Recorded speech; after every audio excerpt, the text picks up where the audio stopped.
Next update یہ ہے کہ ابھی حال ہی میں ایک دفعہ پھر سے احمدی مسلمان اور غیر احمدی مسلمانوں کے مابین ختم نبوت کے موضوع پر اور نزول مسیح کے موضوع پر ایک باقاعدہ علمی ڈیبیٹ ہوئی۔ السلام علیکم، میں ہوں کیسر مدراجہ، امید ہے آپ کی طبیعت بالکل ٹھیک ہوگی۔ وہ جو ایک لمبا سفر آپ نے دیکھا جس میں کبھی قادیانیوں کے اعضائے وضو چمکائے جا رہے تھے، کبھی ان کا ذبیحہ حلال کیا جا رہا تھا، کبھی یہ بتایا جا رہا تھا کہ نہیں مرزا غلام احمد قادیانی لائن نے تو اپنے آپ کو اس طرح سے نبی نہیں کہا، اور آئیں بائیں شائیں ادھر ادھر کی باتیں اور ایسی باتیں کہ جو بھی قبلہ رخ ہو کے نماز پڑھے وہ مسلمان ہوتا ہے، اور ایسی باتیں، یہ ساری باتیں آپ نے سنی ہیں، جہلم سے سنی ہیں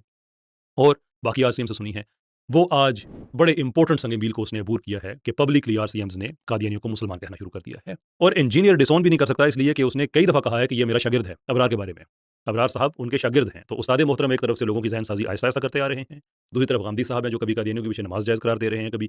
اور ان کے معاملات کے اگر وہ خود کو مسلمان کہتے ہیں تو وہ کہیں۔ تو آج ان کی طرف سے یہ فارمل اعلان ہو گیا ہے کہ قادیانی جو ہیں وہ دائرہ اسلام کا حصہ ہیں۔ بسم اللہ الرحمن الرحیم، السلام علیکم ورحمۃ اللہ وبرکاتہ۔ امید کرتا ہوں کہ آپ تمام بھائی خیر و عافیت سے ہوں گے۔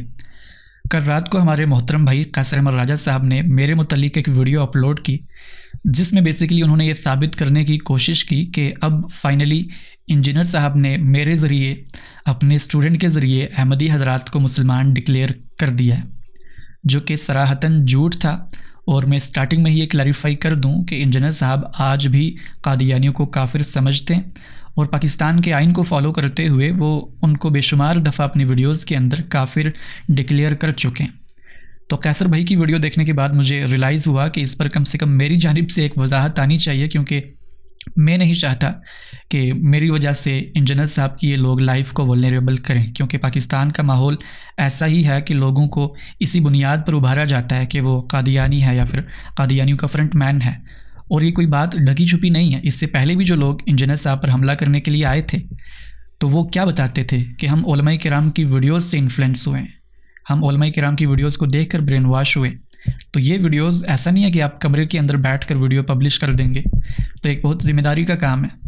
تو بہرحال میں عرض کر دوں کہ یہ میرا اپنا ذاتی پرسنل اوپینین تھا۔ اگر آپ نے ایسوسیٹ کرنا بھی تھا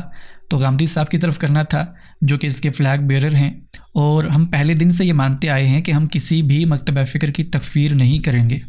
چاہے ان کے عقائد کتنے ہی کفریہ ہوں، کتنے ہی شرکیہ ہوں۔ ہم یہ تو بتائیں گے کہ یہ تمہارا عقیدہ کفریہ ہے، یعنی کہ قادیانیوں کا یہ عقیدہ کہ نبی اسلام کی ختم نبوت کے بعد وہ مرزا غلام احمد قادیانی دجال کو نبی مانتے ہیں، یہ کفر ہے۔ اور اسی طریقے سے باقی مکتبہ فکر جو شرک کرتے ہیں ان کو متنبع کیا جائے گا کہ یہ شرک ہے، لیکن آگے بڑھ کر ان کی تکفیر کر دینا، کیونکہ تکفیر کا تعلق دل کے ساتھ ہے، تو دل کا حال یا تو بندہ جانتا ہے یا پھر خدا جانتا ہے۔ تو میرے پاس کوئی جورسڈکشن نہیں ہے، اختیار نہیں ہے کہ میں ان کو کافر ڈکلیئر کر سکوں۔ اس کے اوپر جو بھی حضرات اگر غامدی صاحب کا مکمل موقف جاننا چاہتے ہیں تو 23 اعتراضات کی سیریز کے اندر غامدی صاحب نے میرے خیال سے 4 ایپیسوڈ کے اندر اپنا مکمل موقف وہاں پر بیان کیا۔ اور اگر آپ کا کوئی اشکالات اس کے اوپر پھر سے ہوتے ہیں تو حسن بھائی سے آ کر آپ ہمارے لائیو پروگرام کے اندر پوچھ بھی سکتے ہیں۔ تو بہرحال جو چیز میں بتانا چاہ رہا تھا اور جو چیز کلیریفائی کرنا ضروری تھی وہ یہی تھی کہ میرے اس اوپینین کو انجینئر صاحب کے حق میں نہ ڈالا جائے۔ میں اگرچہ کہ ان کا اسٹوڈنٹ ہوں اور ان کا اسٹوڈنٹ ہونے پر پراؤڈ بھی فیل کرتا ہوں، جب مجھے وہ اپنا اسٹوڈنٹ بتاتے ہیں تو یہ میرے لیے اعزاز کی بات ہے، لیکن ان کا اسٹوڈنٹ ہونے کا مطلب ہرگز یہ نہیں ہے کہ ہم ان کی تقلید کرتے ہیں۔ اور قیصر بھائی آپ خود ہمیں متنبع کرتے ہیں کہ کہیں علی بھائی کی آپ تقلید نہ کرنے لگ جائیں، تو یہ ایک واضح مثال ہے کہ ہم اس سمیت بہت سے معاملات کے اندر ان سے اختلاف کرتے ہیں۔ تو پھر سے ہمارے حوالے سے یہ پہلے سے ازیوم کر لینا کہ جو میں نے بات کی ہے وہ انجینئر صاحب کی بات ہوگی، یا پھر جو انجینئر صاحب نے بات کی ہے وہ میری بات ہوگی، یہ سخت زیادتی ہے، تو اس کو کریکٹ ہونا چاہیے۔ تو لہٰذا میں آخر میں پھر سے اس کو بڑی وضاحت کے ساتھ کلیریفائی کر دوں کہ یہ میرا ذاتی اوپینین تھا۔ اگر آپ کو کسی کے کھاتے میں ڈالنا بھی تھا تو غامدی صاحب کے کھاتے میں ڈالتے، لہٰذا خواہ مخواہ انجینئر صاحب کو اس کے لیے کرٹیسائز یا پھر بلیم نہ کیا جائے۔